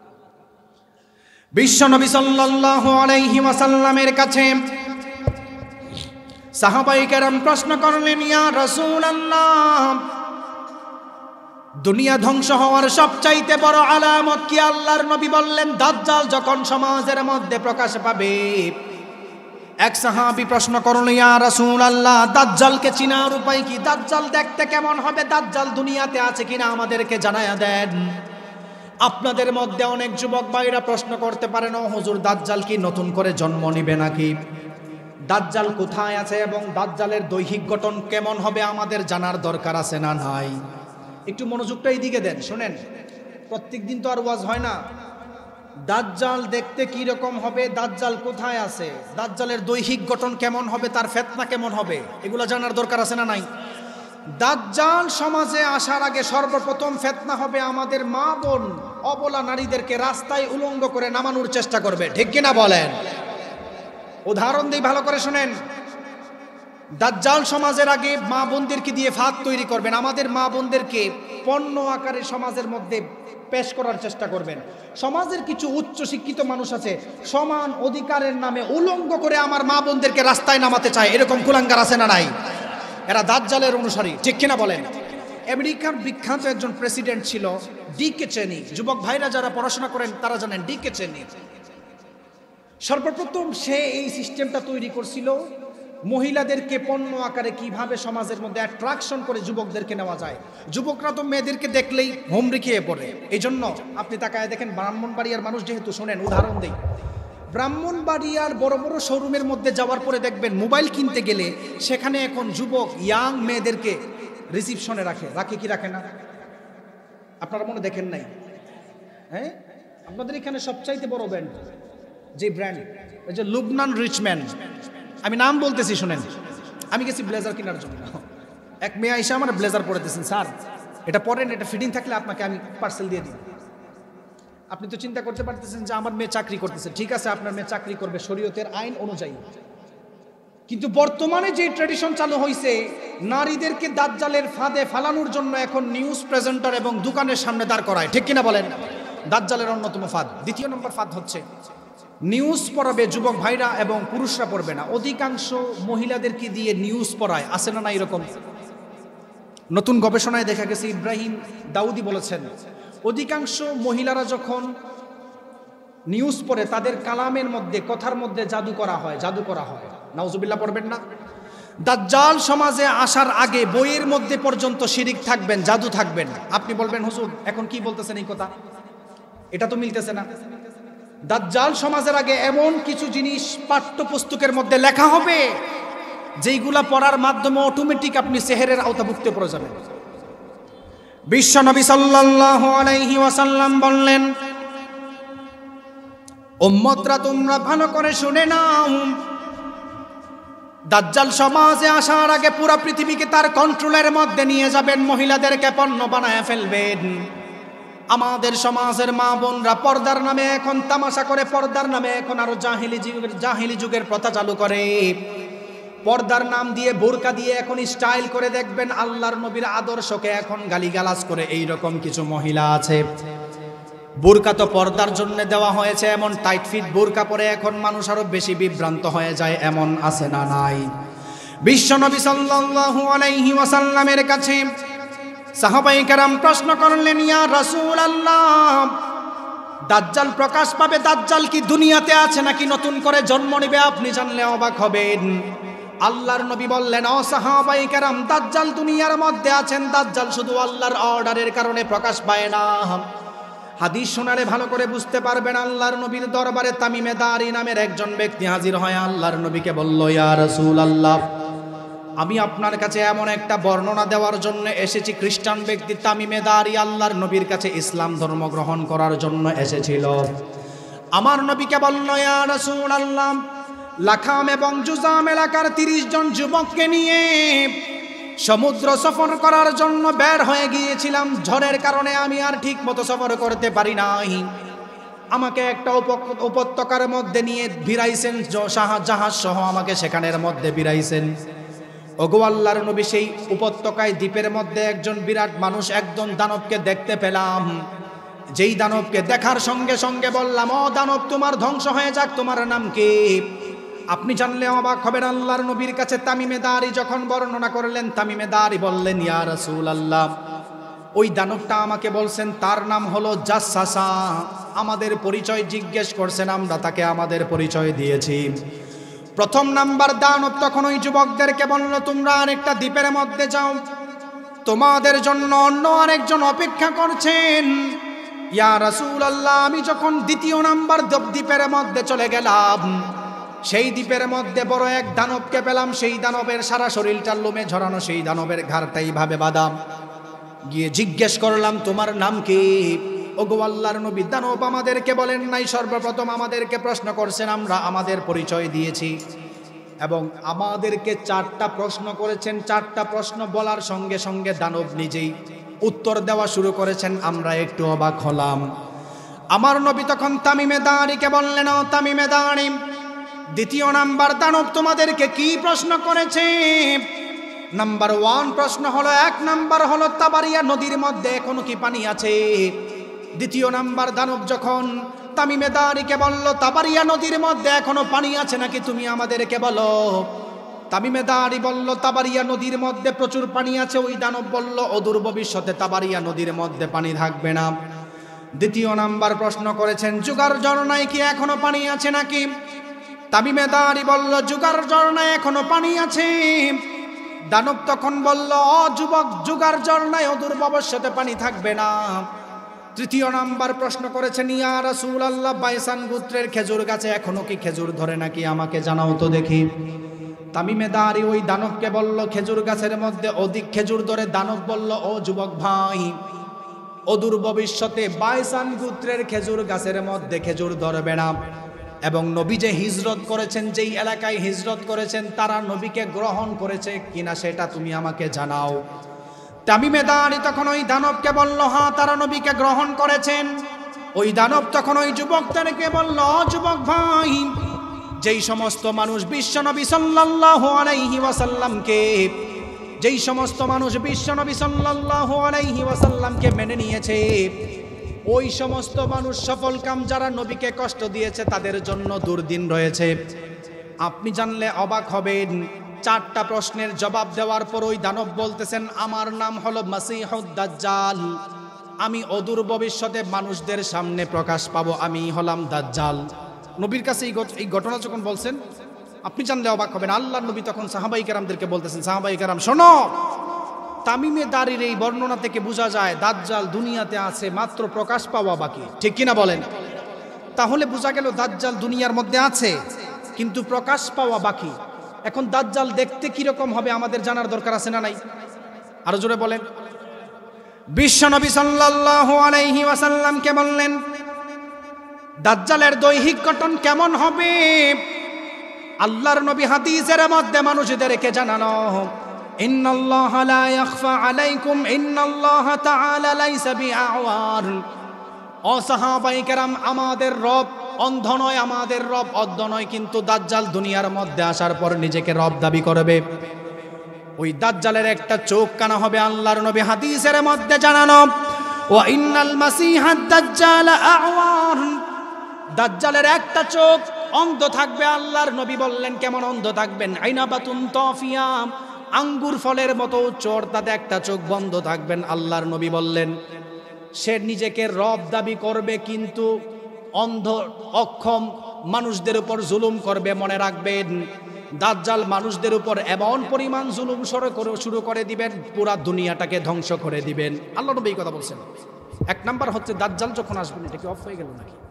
দাজ্জাল আসবেন, তার একটা চোখ অন্ধ থাকবেন। ভালো করে বলেন, কিরকম থাকবেন? একটা চোখ অন্ধ থাকবেন।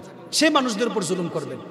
দাজ্জাল যেইভাবে জুলুম করবেন, সমাজের মধ্যে আসার পর সর্বপ্রথম সে একজন মুমিন ব্যক্তির সাথে দেখা হবে। এটার কোনো সাউন্ড নাই নাকি? লিফটের সাউন্ড কমে গেছে। আসার পরে সর্বপ্রথম তার এক হাতে জান্নাত, এক হাতে জাহান্নাম থাকবে। আমি সংক্ষেপে বলতেছি, হযরত আসছেন, খুব সংক্ষেপে। একজন মুমিন ব্যক্তির সঙ্গে দেখা হবে। সেই মুমিন ব্যক্তিকে সে সর্বপ্রথম দেখার পরে বলতেছেন যে তুমি আমাকে রব মানো, কিন্তু আপনি জানলে অবাক হবেন, ওই মুমিন ব্যক্তি সর্বপ্রথম দাজ্জালকে রব মানবে না। এই কারণে তাকে হত্যা করা হবে।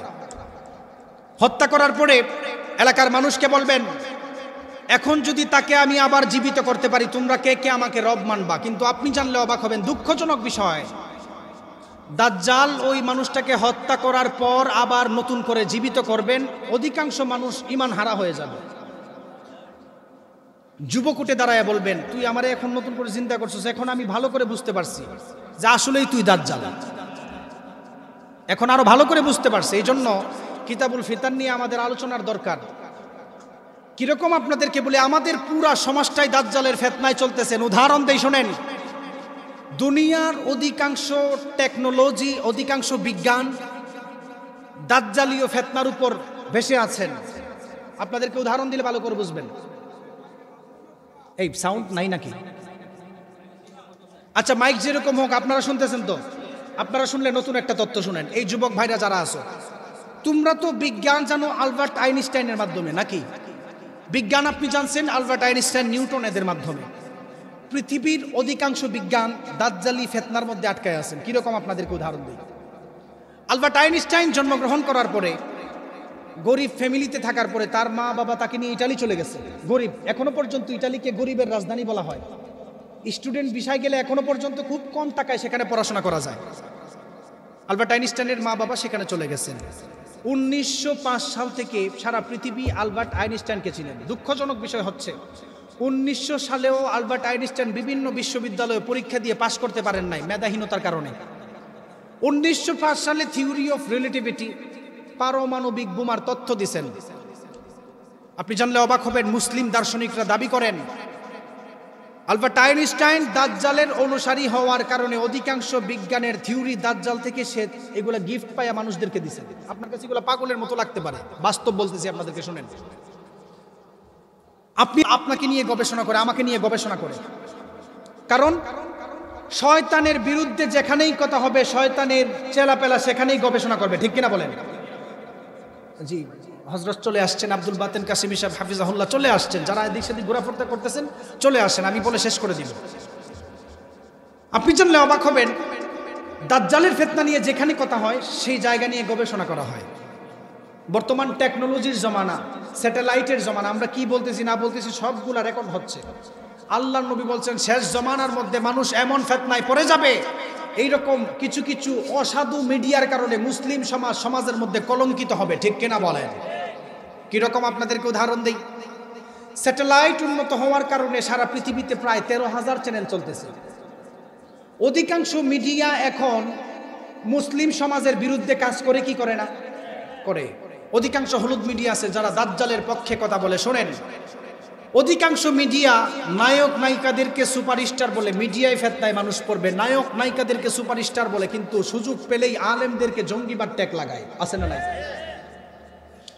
বিশ্বনবী সাল্লাল্লাহু আলাইহি ওয়াসাল্লাম বললেন, সায়াতি আলান নাসি সানাওয়াতুন খাদ্দাআত, এমন একটা ধোঁকাবাজির জমানায় মানুষগুলি উপনীত হয়ে যাবে, ইউসাদ্দাকু ফিহাল কাযিব ইউকাযযাবু ফিহা সাদিক, সত্যবাদীদেরকে মানুষ মিথ্যাবাদী মনে করবে, মিথ্যাবাদীদেরকে মানুষ সত্যবাদী মনে করবে।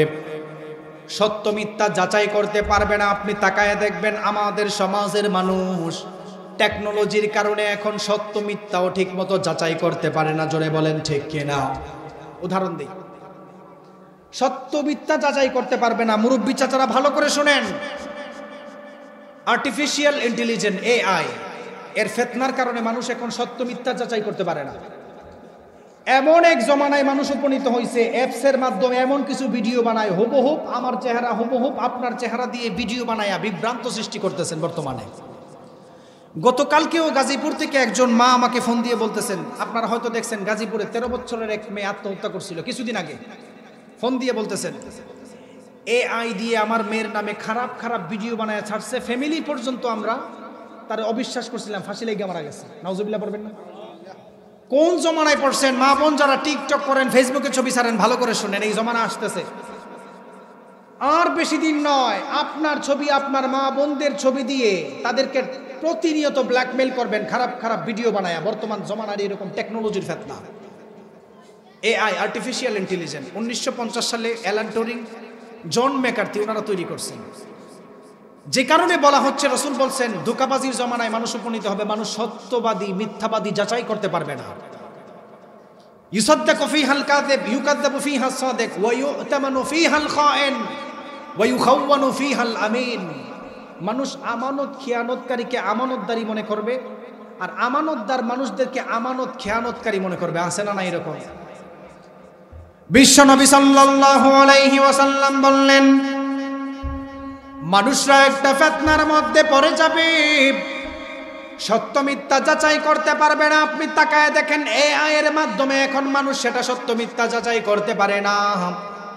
অথচ আমাদের সমাজের মানুষ আল্লাহর নবীর হাদিস পাওয়ার পর আল্লাহর নবীর হাদিসকে বিশ্বাস করে না।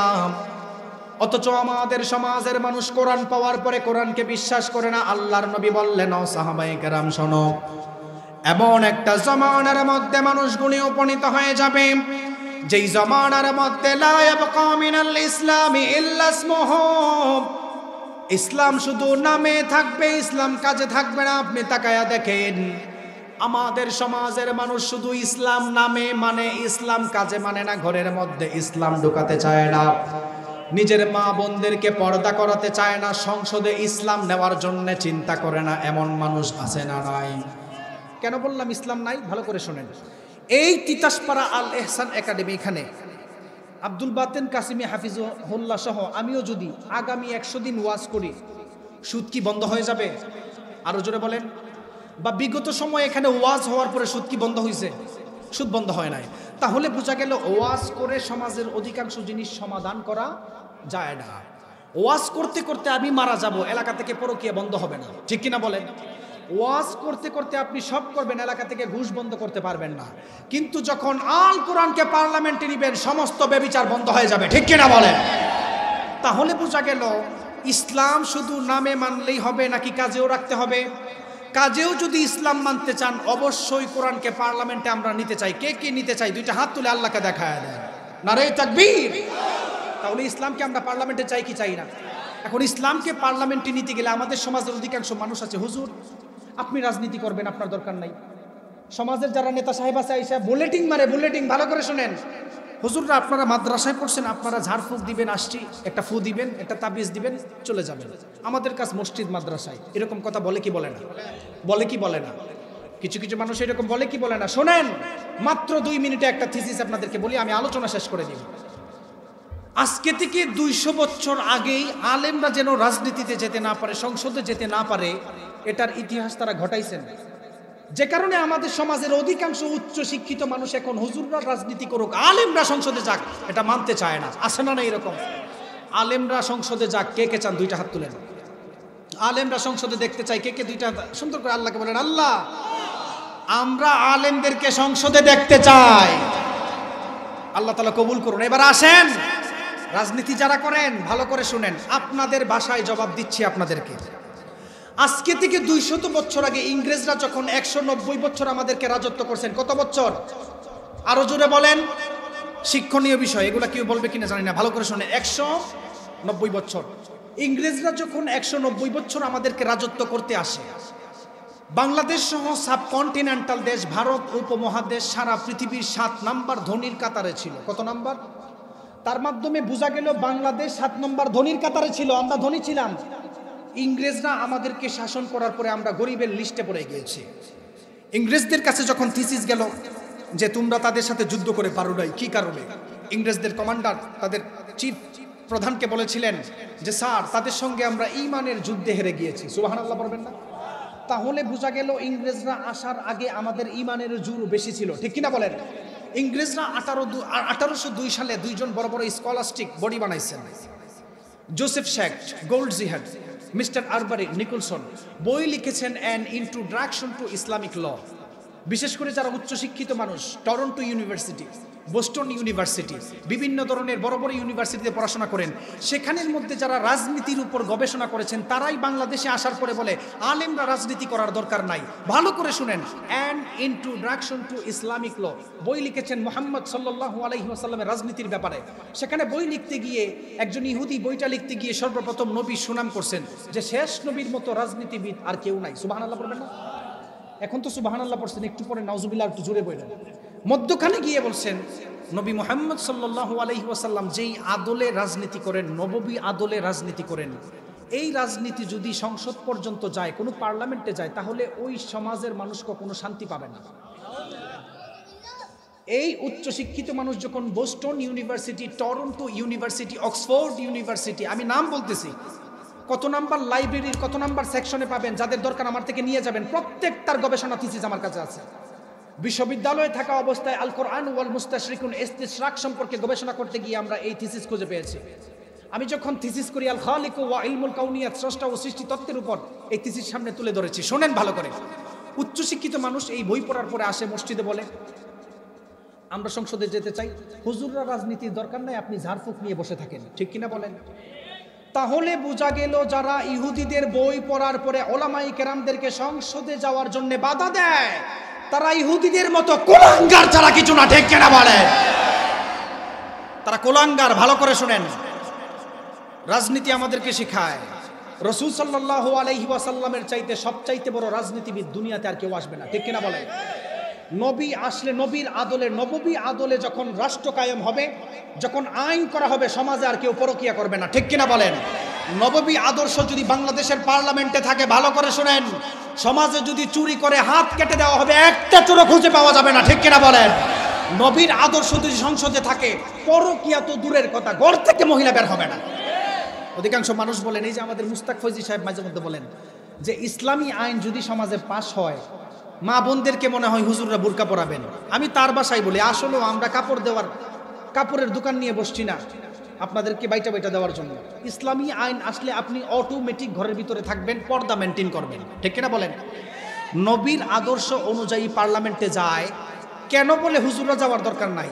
এই যে আপনাদের অন্তর্বর্তীকালীন সরকার, ডক্টর আফম খালেদ হুসাইন, উদাহরণ দিয়ে শুনেন, আমার উস্তাদ, বিশ্ববিদ্যালয়ে থাকাকালীন ওনার কাছে পড়ছি, ওনার নামে আপনাদের কাছে বিভিন্ন ধরনের গবেষণা থাকতে পারে, ওনাকে নিয়ে আপনাদের এক একজনের এক একটা মতবাদ। ওনার ভালো দিকটা আমি বলি, ভালো দিকটা, বাংলাদেশের একজন আলেম পার্লামেন্টে গেছে কি গেছে না, এই ডক্টর আফম খালেদ সাহেব, উনি শত শত হলুদ মিডিয়ার সামনে চ্যালেঞ্জের সহিত বলছিলেন, আমার মন্ত্রণালয়ে থাকা অবস্থায় হজ এর কারবারে কেউ যদি 1 টাকা খায় তাহলে আমি ফাঁসি দিব। আপনি বলেন তো দেখি, স্বাধীনতার পরে এই চ্যালেঞ্জ কেউ দিতে পারছে?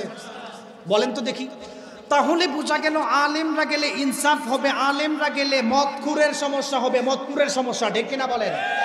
আলেমরা সংসদে গেলে সুদখুরের সমস্যা হবে, সুদখুর বাধা দিবে। ঠিক কিনা বলেন?